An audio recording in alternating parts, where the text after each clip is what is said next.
নমস্কার বন্ধুরা, আজ আমরা কিন্তু মালদা শহরে রয়েছি। আর মালদা শহরে ভাবলাম যে তরকা পাড়ার আপনাদেরকে সন্ধান দিই, সেই জন্যই কিন্তু আজ সন্ধ্যায় চলে এসেছি মালদার তরকা পাড়াতে, যেখানে আপনাদেরকে দেখাতে পাচ্ছি এখান থেকে এই অবধি শুধু তরকার দোকান। দেখুন কটা দোকান আছে, একটা দুটো তিনটে চারটে পাঁচটা, পিছনেও কিন্তু আরও দু তিনটে দোকান আছে। মোটামুটি 6 থেকে 7খানা তরকার দোকান একই পাড়ার মধ্যে।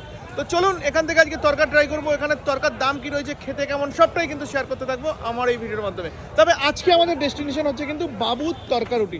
চলুন যাওয়া যাক। তো বাবুর তরকার দোকানের সামনে আমরা ঢুকছি, ঢোকার সঙ্গে সঙ্গেই দেখলাম এখানে কিন্তু তন্দুরি ভাটিতে রুটি হচ্ছে, তাই তো দাদা? এটা কি তন্দুরি? তন্দুরি রুটি এপাশে রেডি হচ্ছে। এপাশে কিন্তু বিভিন্ন রকমের তরকা আমি দেখতে পাচ্ছি দাদা তৈরি করছে। তার আগে দেখুন এখানে কি রুমালি রুটি নাকি হাত রুটি? আচ্ছা, হাত রুটি রেডি হচ্ছে ফার্স্টে। এবার চলুন ভিতরে যাওয়া যাক।